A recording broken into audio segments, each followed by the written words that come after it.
I grew up loving classic Disney movies, and I sat down to start writing this one. There was no sense of like wanting to try to rock the boat. I wanted to make a movie that honored the tradition of those and that functioned alongside all the ones that I grew up loving. I mean, Pinocchio was the very first movie I ever went to see. I loved all the live action movies in the 80s that were so weird and strange, but nonetheless still fit into that box. And the original Pete's Dragon was part of that, and I really wanted to participate in that tradition, and there was no need to sort of reinvent the wheel of when that wheel's functioning perfectly well already.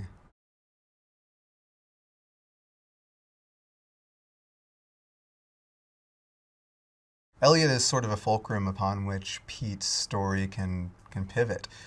He is a giant mythical beast, but he's not, and he's a character. He's a full-fledged character in the movie, but the movie is not telling his story. It's not about him searching for something. It's not about him, achieving something. He's there to allow Pete to figure out what he needs in the narrative sense.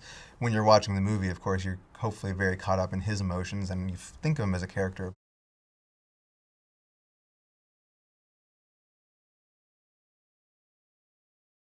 Well, the film begins in the Pacific Northwest in an unspecified time period somewhere in the recent past. And it begins with a little boy getting lost in the woods. And he's lost, separated from his parents, and he meets a dragon. And we fade back in 8 years later, and he's been living in the woods with a dragon ever since we last saw him. And it's about his discovery of the world around him and his gradual realization of where it is in that world that he belongs.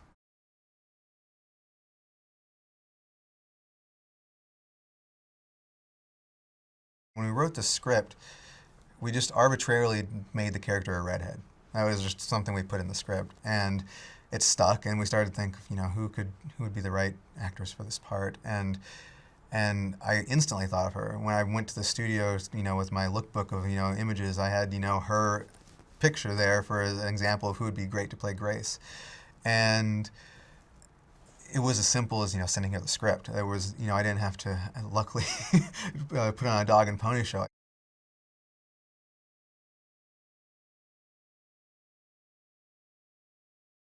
Because working with him was just what's there to say? He's Robert Redford. He's a legend, and to have him in your movie is just quite an honor, and helps cement the film into a certain, it gives it a certain quality that it wouldn't have otherwise because of his presence in the movie, and that's something I don't take lightly.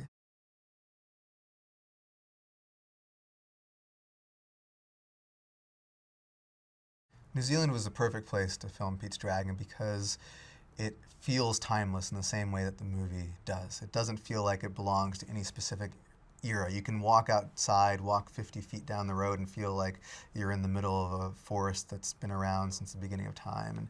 And we wanted to tap into that. We wanted to utilize that.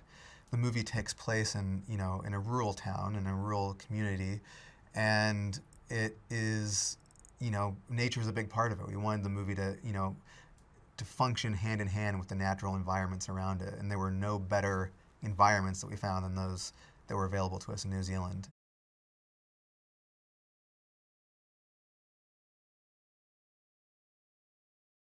I loved Tapanui in the South Island. I think that was my favorite. I loved going to that little town, and I loved the way the town welcomed us and the way we became, it almost felt like honorary citizens for the month that we were there.